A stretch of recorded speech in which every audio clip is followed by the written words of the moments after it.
I come in sir?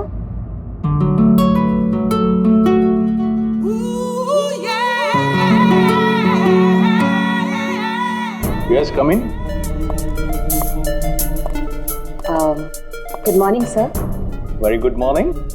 आप sir आपने मुझे इंटरव्यू के लिए बुलाया था। अरे हाँ, याद आया याद आया। Please have a seat. बैठिए ना, आइए प्लीज बैठिए। Thank you sir.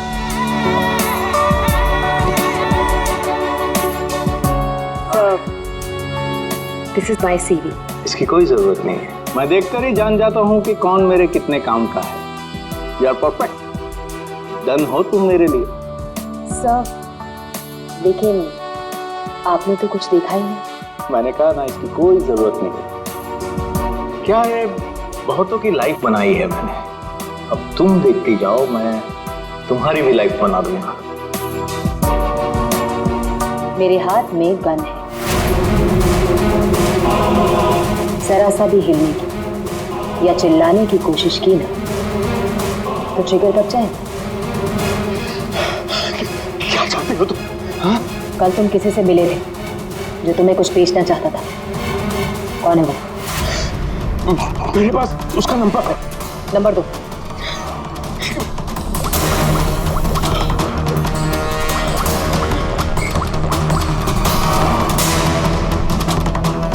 तो विनोद नाम है इसका।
हो गया ये, मुझे किसी भी हाल में विनोद को ढूंढना ही होगा।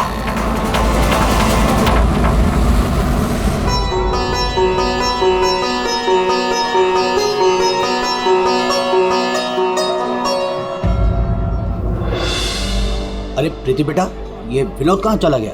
तुम्हें कुछ बोल के गया है क्या? नहीं बाबा। अजीब लड़का है, गणपति के दर्शन करवाने खुद लेकर आया जिद करके और खुद ही गायब हो गया। बाबा आप शांत हो जाइए। जाओ देखो मैं अभी जाके देखती हूँ। हाँ जाओ।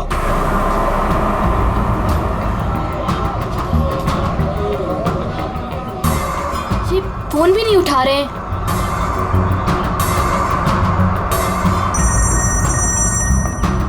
बाबा।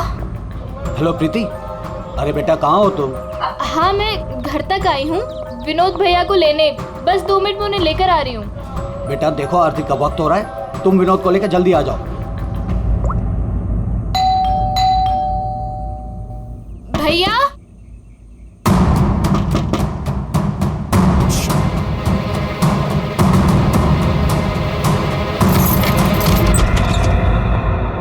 भैया भैया।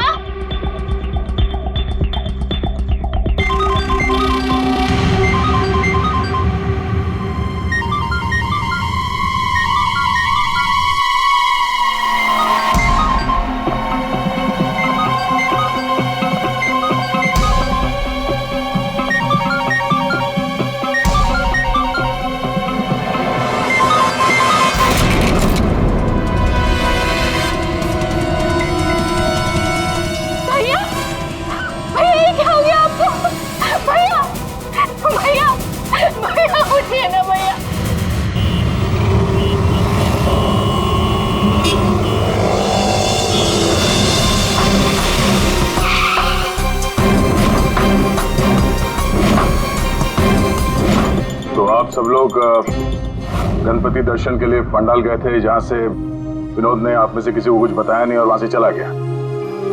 जी। अच्छा, आप लोगों में से किसी ने विनोद को वहाँ पंडाल में किसी से बात करते हुए देखा था? जी नहीं सर, हम लोगों को तो पता भी नहीं चला कि भैया अचानक से कहाँ चले गए। 3 महीने पहले ही उसे बहुत ही अच्छी जगह नौकरी मिली थी, बहुत खुश था वो। कह रहा था बाबा अभी आप चिंता मत करो, मैं हूं ना। सर क्या हो गया ये? विनोद का तो किसी ने खून कर दिया। अब मुझे वो सच्चाई कौन बताएगा जो सिर्फ विनोद ही बता सकता था।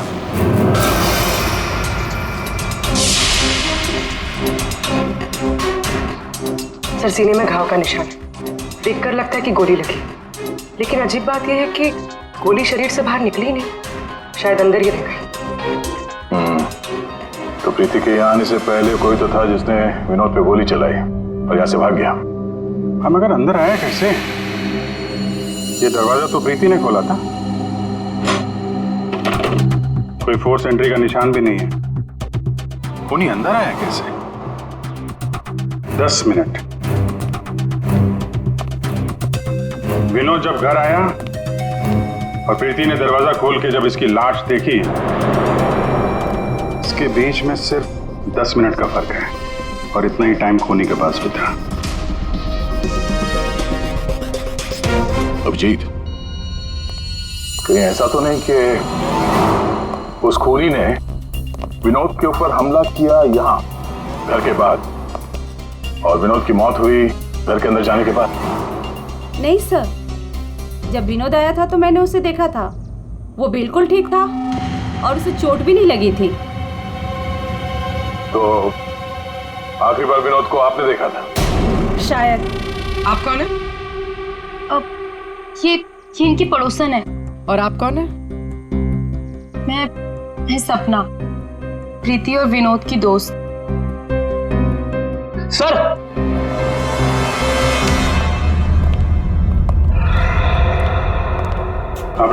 मुझे पता चल गया यहाँ पे क्या हुआ है। क्या हुआ है? विनोद ने इस कमरे में अपने आप को गोली मार ली। अरे सर, यही तो हुआ होगा। आपने तो केस सॉल्व कर दिया। मतलब किलर और विक्टिम एक ही है। Sir, you are a genius. Thank you. क्या बकवास कर रहे हो तुम लोग? इसने अपने आप को गोली मारी तो गन कहाँ है? इसकी आत्मा लेके चली गई क्या? ये तो यहाँ पड़ा हुआ है। गोली तो चली है, लेकिन किसी और के हाथ से।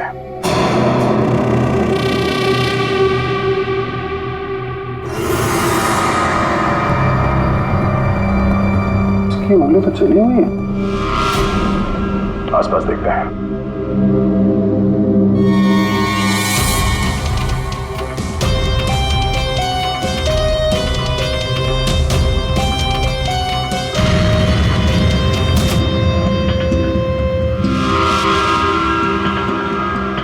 चली हुई थी।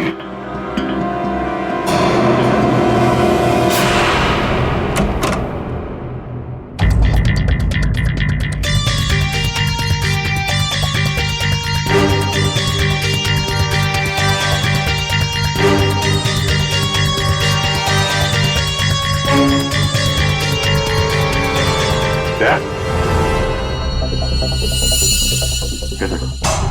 कागज जलाए गए हैं। शायद इस विनोद ने जलाया होगा, तभी उसकी उंगली जल गई। है क्या इस कागज में?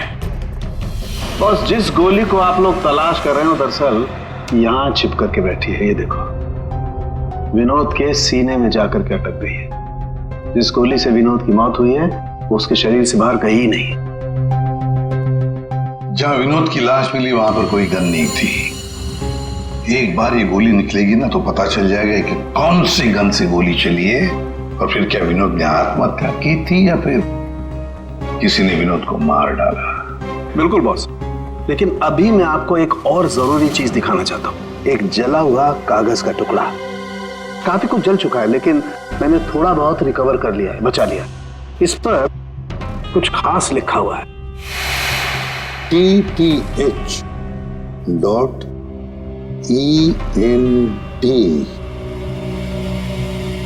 क्या हो सकता है सर ये? TTH ENT एंटरटेनमेंट या फिर एंटरप्राइजेस? ये तो कोई कंपनी है जरूर, लेकिन एक बात समझ में नहीं आ रही है कि ऐसे क्या था खास इस कागज के टुकड़े पर जो विनोद इसे जलाकर मिटाना चाहता था। और फिर ये TTH एंटरप्राइजेस, ये क्या कंपनी है? कहां पर है ये कंपनी? सर ये TTH क्या है मुझे नहीं पता, मैंने पहली बार सुना ये नाम। विनोद की लाश के पास से हमें एक जला हुआ कागज मिला था, उस पर TTH लिखा था। विनोद आपकी कंपनी में काम करता था, तो हमें ऐसा लगता है कि TTH का और आपकी कंपनी से कोई ना कोई कनेक्शन जरूर है। विनोद का खून हो गया, उसके बारे में कुछ पता है आपको? देखिए सर मैं सर एक सेकंड सर, मैं बताता हूँ आपको। सर सुभाष सर तो एक नेक दिल इंसान है, ये शायद आपको वो बात नहीं बता पाएंगे। वो बात? कौन सी बात? यही कि सुभाष सर ने विनोद को यहाँ काम पर रखा, लेकिन उसने इसके बदले में अरुण। सर प्लीज मुझे कहने दीजिए। सर विनोद यहाँ पिछले 1 महीने से काम पर नहीं आया। लेकिन विनोद के पिता ने हमसे कहा कि वो हर रोज उसे ऑफिस के बाहर छोड़ के जाते थे। हाँ सर, लेकिन वो अंदर नहीं आता था, और उसके ना आने की वजह से सर आपको पता है सुभाष सर का कितने का नुकसान हुआ है। विनोद को लेकर तुम्हारे अंदर काफी गुस्सा है, हाँ? तुम हो कौन और ये तुम्हारे चेहरे पे क्या हुआ? सर मैं अरुण, मैं यहाँ पे काम करता हूँ। सर एक दिन मैंने विनोद को ऑफिस के बाहर पकड़ लिया था, जब उसके पिताजी उसे ऑफिस के बाहर छोड़कर जा रहे थे। सर मैंने उसे बहुत सुनाया, यहाँ तक कि उसको ऑफिस ना आने के लिए भी मैंने उसको बहुत कुछ कहा सर, लेकिन उसने मुझसे लड़ाई कर ली, और ये उसी की वजह से हुआ है ये। आपको विनोद ने कुछ बताया था कि किस नई कंपनी में काम करने जा रहा है वो? सर मैंने विनोद से पूछा, लेकिन उसने मुझे कुछ नहीं बताया। अब इससे ज्यादा आप विनोद के बारे में मुझसे कुछ भी पूछेंगे तो मेरा जवाब ना ही होगा। तो इस विनोद ने पिछले महीने TTH कंपनी में ही काम किया होगा। पंकज, उसके पिछले महीने की कॉल डिटेल्स निकालो, उसकी लोकेशन चेक करो, पता चल जाएगा कहाँ जाता था वहाँ। ये वही जगह है जहाँ विनोद इस महीने लगातार आ रहा था। इसके फोन की लोकेशन भी यही बता रही है। ये लो, वॉच पे तो दिन में ही सो रहा है, ड्यूटी का खाक करता होगा ये। उठ, अबे उठ। कौन हो भाई? ये TTH एंटरप्राइजेस के बारे में कुछ पता है? नहीं मालूम। अगर मालूम भी है तो आपको क्यों बताऊं? अजीब गुंडागर्दी यार।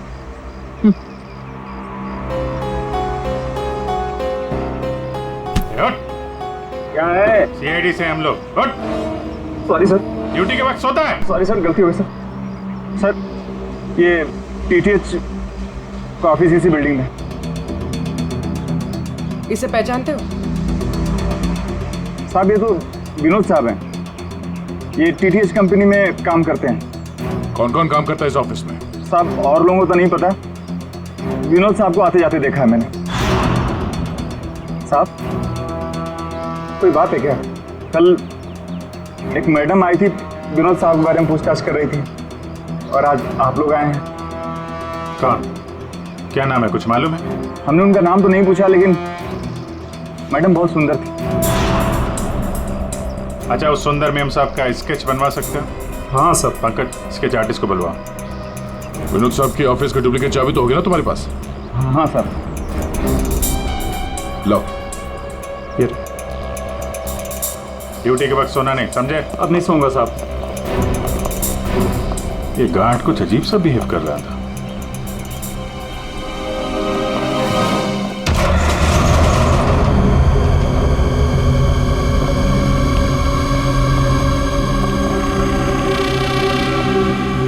ये ब्लूम, सारे बॉक्स में ब्लूम ब्लूम लिखा हुआ है।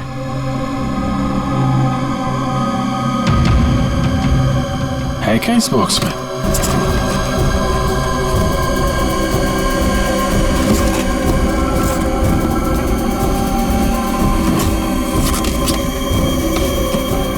खाली बॉक्स यहाँ पे।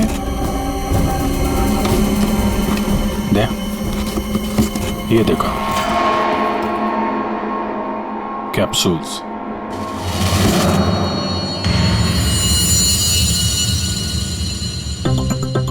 विनोद मेडिसिन वगैरह तो नहीं सप्लाई करता था? ये भी खाली है। खाली? अब ये क्या चक्कर है? कैप्सूल्स खाली, बॉक्सेस खाली, ऑफिस खाली। तो ये विनोद यहाँ करने क्या आता था? सर ये देखिए, ये लेटर हेड है। DTH? ये तो ठीक वैसा ही लेटर हेड है जैसे विनोद ने अपने घर में जलाया था। लगता है उसने उस पर कुछ लिखा होगा, उसके बाद जला दिया। क्या चल रहा है यहाँ पे?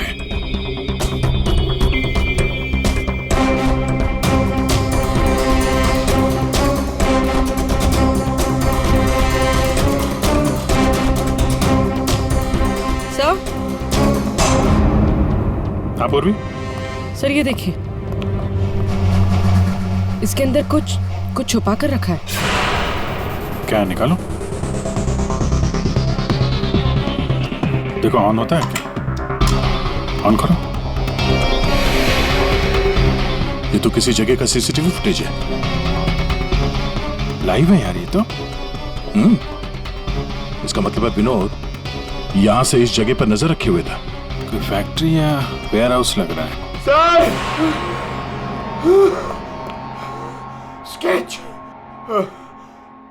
आखिर ये लड़की है कौन और क्यों पड़ी थी ये विनोद के पीछे? बॉस, विनोद के शरीर में उसकी छाती के पास में जो गोलियां में मिली है, विनोद की मौत उस गोली से नहीं थी। क्या? ये तो क्या बोल रहा है सारुण के? अगर उस बुलेट से मौत नहीं हुई विनोद की तो फिर कैसे? देखो बॉस, मौत कैसे हुई ये तो पता नहीं, लेकिन उस गोली से नहीं। देखो, जब गोली शरीर के अंदर घुसती है तो बहुत ज्यादा स्पीड में आती है, लगभग 700 किलोमीटर पर सेकंड की स्पीड से, और उसके सामने जो भी चीज आती है उसे डैमेज करती हुई जाती है। लेकिन विनोद की बॉडी में ऐसा कोई डैमेज नहीं। ये गोली जहां पर मिली है उसके आसपास के टिश्यूज भी डैमेज नहीं है। ये कैसे हो सकता है? एक और बात, ये देख रहे हो टुकड़े? हाँ, ये टुकड़े मुझे वहां से मिले जहां विनोद को गोली लगी थी, उस घाव के पास में से। है क्या ये? कैसे पहुंच गए? अभी तो पता नहीं है, लेकिन ऐसे बहुत सारे टुकड़े हैं। इन सबको जोड़ना पड़ेगा, फिर देखना पड़ेगा कि टुकड़े कहां से आए, ये टुकड़े हैं किस चीज के।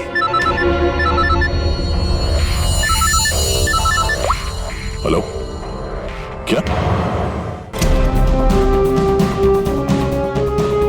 सर मेरी बच्ची, मेरी बेटी सर।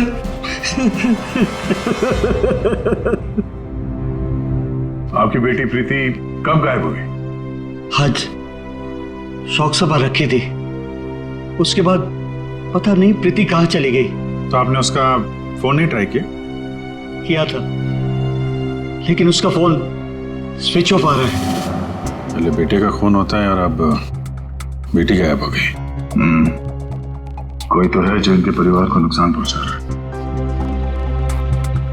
आपने बताया कि आपके घर पे शोक सभा थी तो काफी लोग आए थे, तो उन सब के बीच में से आपकी बेटी प्रीति गायब हो गई और आप लोगों को पता नहीं चला? और वहां पे जितने लोग थे उन लोगों ने कुछ नहीं देखा? पूर्वी जरा चेक करो इनके घर के आसपास कोई CCTV कैमरा वगैरह लगा है क्या? शायद फुटेज से पता चल जाए। सर, ये कौन सी विपत्ति टूट पड़ी है सर मेरे परिवार पर। पहले मेरे बच्चे का खून हो गया और अब मेरी बच्ची नहीं मिल रही है सर, मेरी बच्ची। देखिए, हमें ये पता चला है कि आपका बेटा विनोद अंधेरी के एक ऑफिस में भी काम करता था। वहां क्या काम करता था आपको मालूम है? अंधेरी? नहीं सर, आप लोगों को जरूर कोई गलतफहमी हो रही है। विनोद का ऑफिस तो बांद्रा में था और वो वहीं पर जाता था काम के लिए। इसका मतलब है विनोद ने आपको अपने दूसरे काम या दूसरे ऑफिस के बारे में कुछ नहीं बताया था? हो सकता है उसने ये बात आपको जानबूझ के ना बताई हो, और शायद आपकी बेटी प्रीति उसको इस बात की जानकारी थी, क्योंकि विनोद के खून के तार कहीं ना कहीं उसके इस दूसरे ऑफिस और TTH कंपनी से जुड़े हुए हैं। और ये सब अब प्रीति के मिलने के बाद ही पता चलेगा। सर यही वो कार है जिसमें प्रीति और वो दूसरी लड़की गए। घर के पास जो CCTV लगा था उसमें भी एक कार थी। सर ट्रैफिक पुलिस ने इस कार को यहाँ पर ट्रेस किया और हमें इन्फॉर्म किया। गाड़ी तो खुली है।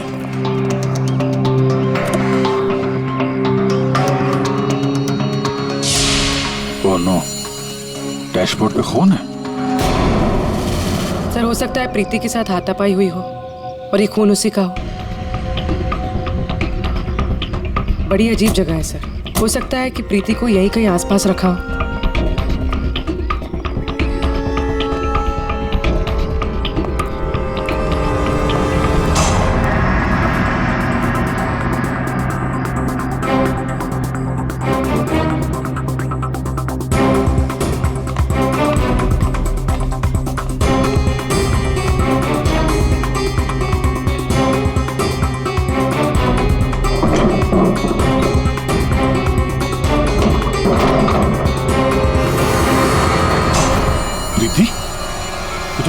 प्रीति? प्रीति? यहाँ तो कोई भी नहीं। प्रीति? प्रीति? प्रीति?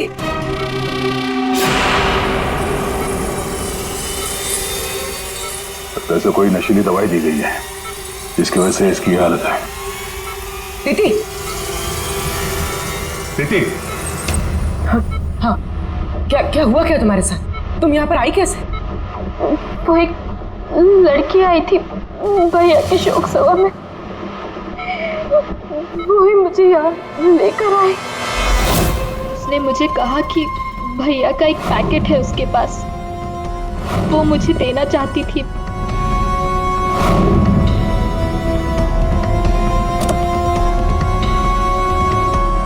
वो पीछे रखा है। अंकल, जरा वो स्केच दिखाना इसको। ये लड़की थी वो? हाँ, ये वही लड़की है। मेरे तुम्हारे हाथों ने काम करना बंद कर दिया है और फिर धीरे धीरे तुम्हारा ये सारा शरीर पैरालाइज्ड हो जाएगा। तुम्हारी जान बच सकती है, लेकिन उसके लिए तुम्हें मुझे ये बताना होगा कि विनोद का पार्टनर कौन था। भैया को फोन पर बात करते हुए सुना था। ये विनोद का साथी कौन है? कहीं इस पूरे साजिश में विनोद का ये साथी भी शामिल तो नहीं? वो औरत विनोद के पार्टनर को क्यों ढूंढ रही थी? तुमने बताया कि विनोद ने किसी फैक्ट्री के बाहर उसके साथी को मिलने के लिए बुलाया था, तो कहीं ये वही जगह तो नहीं जो हमने सीसीटीवी फुटेज में देखा था उस विनोद के लैपटॉप में? तो विनोद उस आदमी से फोन पे बात कर रहा था, तो तुमने कुछ सुना था? कुछ याद आता है? कोई नाम, कोई जगह का नाम? हाँ, गोरेगांव का नाम लिया था। गोरेगांव। पंकज, सीसीटीवी फुटेज में जो जगह देखी थी हमने, वो गोरेगांव में हो सकता है। ढूंढो। फैक्ट्री, ये लड़की और अब विनोद का साथी, केस तो उलझता ही जा रहा है। एक बार उस जगह के बारे में पता चल जाए, अपने आप सुलझ जाएगी। पूर्वी, इसको हॉस्पिटल ले जाओ। सर ये केस तो काफी टेढ़ा है, एक के बाद एक नए चेहरे सामने आ रहे। असली खूनी कौन है इसका तो पता ही नहीं चल रहा। पहले इस विनोद का खून कर दिया जाता है, वो भी एक बंद घर के अंदर, ना कोई गवाह ना कोई सबूत। इस विनोद के बारे में पता करते हैं तो यह पता चलता है कि वो एक नहीं दो नौकरियां करता है और इसके घर वालों को उसके बारे में कुछ नहीं पता, और ये अपने दूसरे ऑफिस से किसी फैक्ट्री पर नजर रख रहा था। और सर ये लोग? ये सारे लोग इस पूरी साजिश का हिस्सा हो सकते हैं, पर असली खूनी अभी भी हमारी पहुंच से बाहर है। और ये वॉचमैन उसी बिल्डिंग में विनोद ने पिछले 1 महीने से ऑफिस ले रखा था और इसे कुछ नहीं पता। विनोद ने पैसे देकर मुंह बंद कर दिया था इसका। और सर ये अरुण, इसकी तो किसी छोटी सी बात को लेकर विनोद से हाथापाई भी हुई थी। बात मारपीट तक पहुंच गई थी। और ये सुभाष विनोद की पहली कंपनी का मालिक। 1 महीने से विनोद ऑफिस नहीं जा रहा था, पर इसे कोई फर्क नहीं पड़ता। और अब ये गुमशुदा पार्टनर जिसे ये लड़की ढूंढ रही है, जिसे किसी ने नहीं देखा, और विनोद के इस दूसरे ऑफिस के बारे में ये गुमशुदा साथी किसी को कुछ पता होगा। और ये भी हो सकता है कि ये गुमशुदा पार्टनर विनोद का असली खूनी हो। अभी हमारे एक सवाल का जवाब नहीं मिला है, विनोद का खून किया क्यों गया होगा? मुझे लगता है अपने सारे सवालों का जवाब उस फैक्ट्री में है जिस पर विनोद सीसीटीवी कैमरे से नजर रखे हुए था।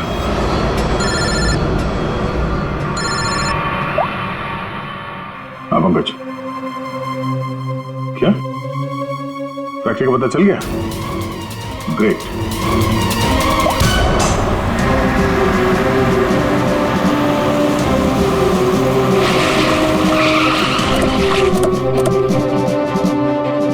सर, ये फैक्ट्री कई दिनों से बंद पड़ी है सर।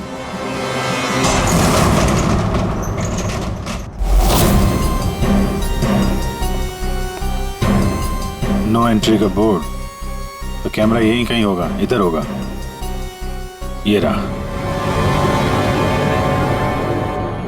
ब्लूम? ये तो वहां भी था ब्लूम।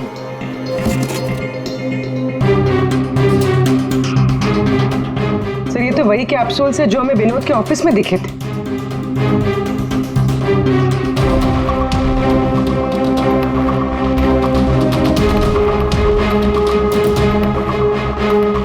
ये कैप्सूल भरे हुए हैं और वो खाली। मतलब ये कैप्सूल यहां से वहां चक्कर काट रहे हैं। ये बॉक्सेस यहाँ पे आगे पीछे क्यों रखे हुए? जरा हटाओ इसे।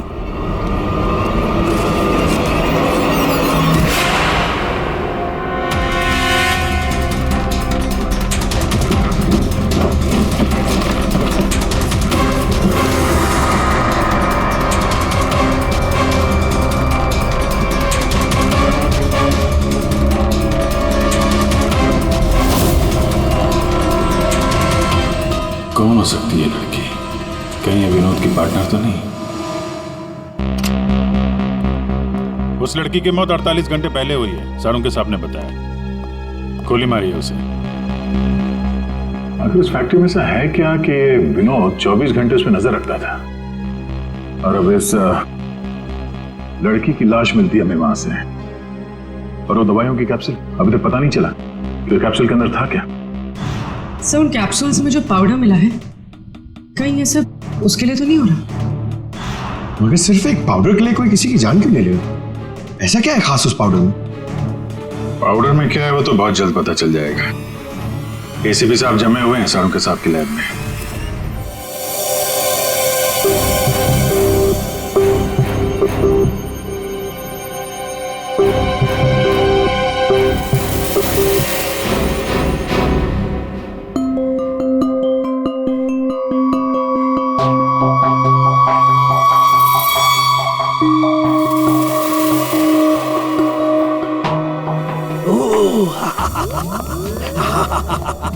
ओ मोना, ओ टोना।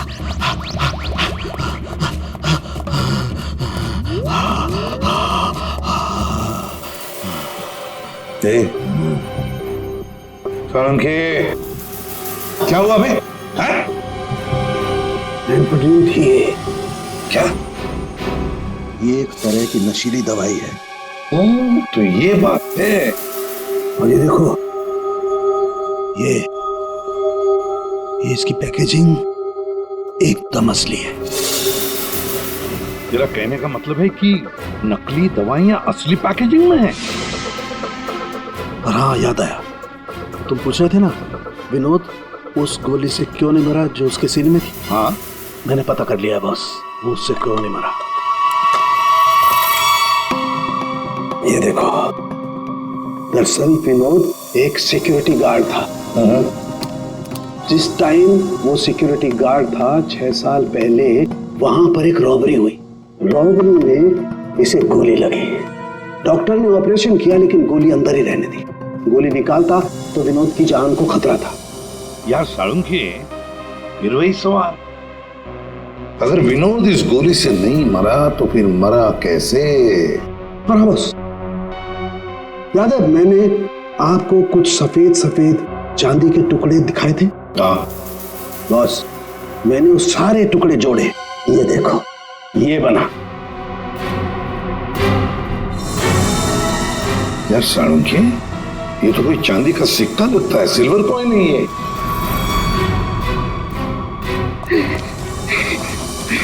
बच गया। फैक्ट्री का मालिक सर यहाँ पे आने के लिए राजी नहीं था। अपने तरीके से समझाया तो मान गया बेचारा। देखिए सर, ये गलत है। मेरा हाथ नहीं हिल रहा, गर्दन नहीं मुड़ रही। ये कोई तरीका नहीं है समझाने का। अब ना समझ को दया इसी तरह से समझाता है, समझे?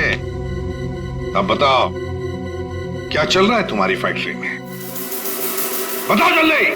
सर, मैं अपने फैक्ट्री में नकली मेडिसिन बनाता था और उसे मार्केट में बेचता था। इसके लिए मुझे अच्छे पैसे मिलते थे सर। लेकिन कोई था जो मेरी फैक्ट्री से दवाइयां चुराता था। इसीलिए मैंने एक लड़की को काम पे लगाया, ये पता करने के लिए कि ये चोरी के पीछे है कौन। लड़की को? कौन है ये लड़की? सर, उसे मैंने फॉरेन से बुलाया। खून करने में एक्सपर्ट है सर। खून करने में एक्सपर्ट है? अभी कहाँ है? सर मुझे नहीं पता वो कहाँ है सर। वही मुझसे हमेशा कांटेक्ट किया करती थी। 6 अलग अलग नंबर से कॉल किया करती थी सर। हाँ पता है, वो सारे नंबर्स हम ट्रेस कर रहे हैं। एक बात बताओ, तुम्हारी फैक्ट्री में जो लाश मिली थी लड़की की, वो कौन थी? सर, वो बॉडी रिया की थी और वो मेरी फैक्ट्री में काम करती थी। वो किसी विनोद नाम के आदमी की मदद कर रही थी मेरी फैक्ट्री से दवाइयां चुराने के लिए। और ये बात उस किलर लड़की को मालूम पड़ गई और उसने रिया को मार दिया सर। सर, विनोद की साथी रिया हो सकती है। नहीं पंकज, विनोद की वो गुमनाम साथीदार रिया नहीं है। क्यों सर?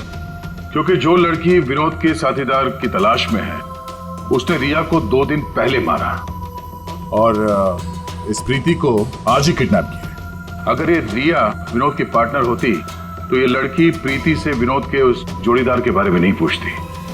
मतलब सर, वो लड़की अभी भी विनोद के साथी की तलाश कर रही है?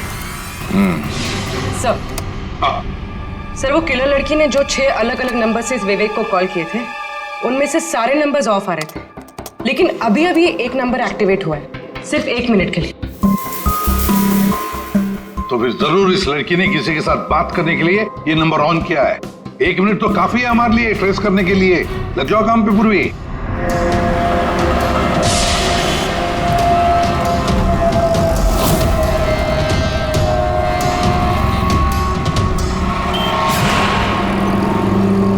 वो किले लड़की अभी अभी अंदर गई है मेरे सामने से।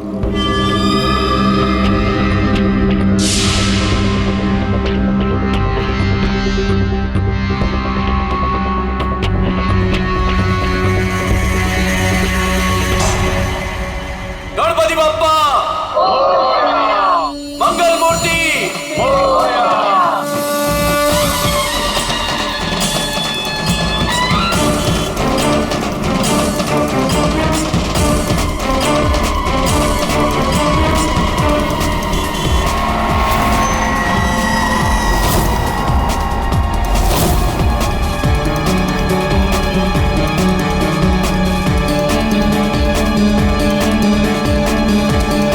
ये सपना अभी अभी अंदर गई है।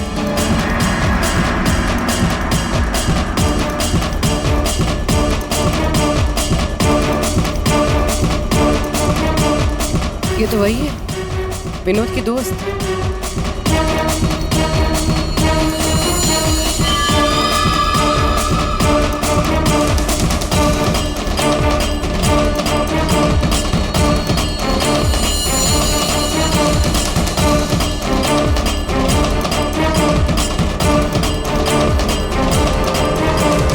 इसमें मैं सारा माल लाई हूँ। मैं खरीदने से पहले चेक करती हूँ।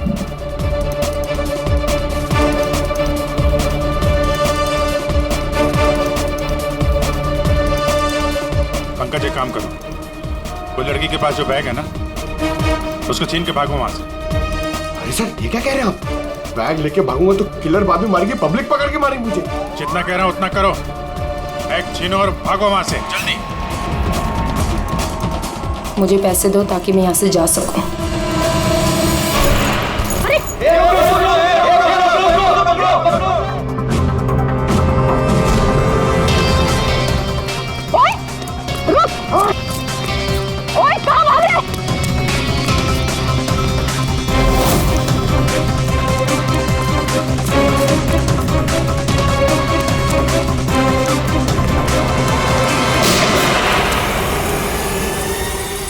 अबे ओ घोचू, चल चल वापस कर, जल्दी का छोड़ कर।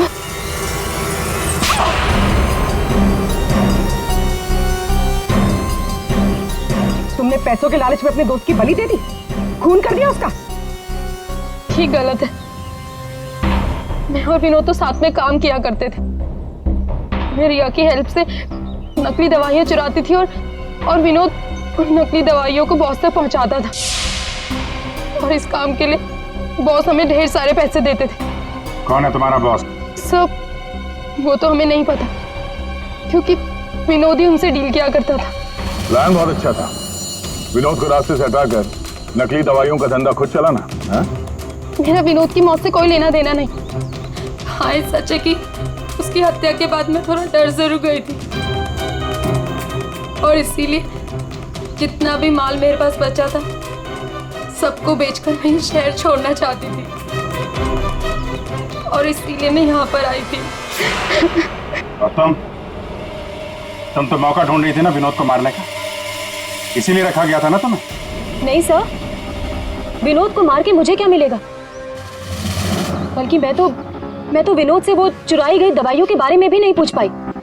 उससे पहले उसका खून हो गया। अच्छा, तुमने नहीं मारा, तुमने भी नहीं मारा, तो अपने आप मर गया वो।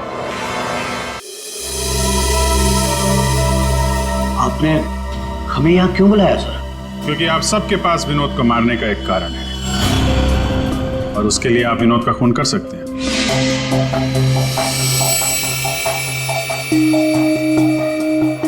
सर ये आप लोग क्या कह रहे हैं? विनोद मेरा बेटा था। लालच, ईर्ष्या, जलन, बदला, गुस्सा, इतने सारे कारण थे आप लोगों के पास विनोद का खून करने के लिए। सर, विनोद मेरा भाई था, हम क्यों मारेंगे उसे? आप लोगों को विनोद भैया का कातिल नहीं मिल रहा, इसलिए आप लोग हमें फंसाने के लिए कहानी बना रहे हैं। विनोद का खून हमें मिल चुका है।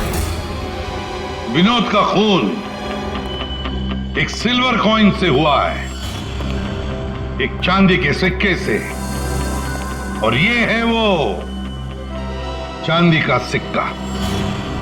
सर, इस चांदी के सिक्के से? इससे कोई किसी को कैसे मार सकता है? जी हाँ, हमें भी यही लगता था कि एक चांदी के सिक्के से कोई किसी की जान कैसे ले सकता है, लेकिन हमारे फोरेंसिक सर्जन डॉक्टर साळुंखे, उन्होंने जब इसे अच्छी तरह से देखा तो उन्हें मिला इस कॉइन के अंदर एक छोटा सा छेद, और उस छेद के अंदर था एक बॉम्ब।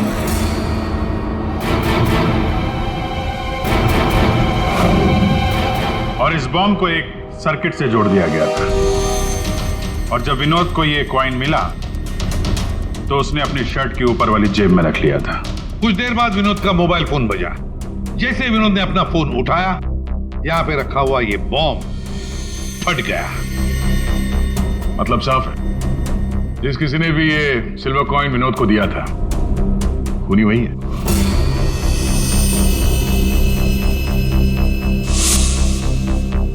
किसने दिया होगा ये कॉइन?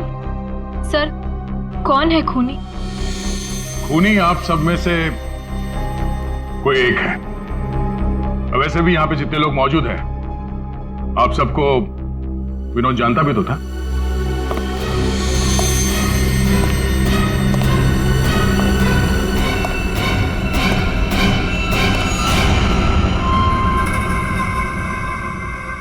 बात है सर, आपने मुझे बुलाया?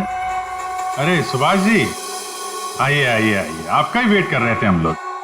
क्या केस जरा उलझ गया है, आपकी थोड़ी मदद चाहिए थी। हमारे पास कुछ है जो शायद हमें लगता है कि आपका है, और ये है वो चीज। आप पहचानती हैं इसे?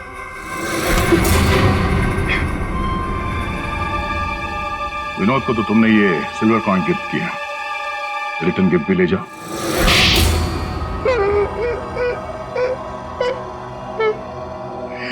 मुझे पता चला कि विवेक अपनी फैक्ट्री में नकली दवाइयां बनाकर बहुत पैसे बना रहा था, तो मैंने सोचा क्यों ना विवेक की फैक्ट्री से नकली दवाइयां चुरा कर मैं भी पैसे बनाऊं। इसके लिए मुझे एक आदमी की जरूरत थी जो उसकी फैक्ट्री से ये दवाइयां चुरा सके। विनोद ये काम कर सकता था, लेकिन विनोद मुझे धोखा देने की सोच रहा था। मुझे पता चल गया था कि उसने किसी और के साथ डील कर ली थी, इसीलिए मुझे उसे रास्ते से हटाना पड़ा। और इस बात का अंदाजा विवेक को था, इसीलिए उसने इस सोनाली को हायर किया।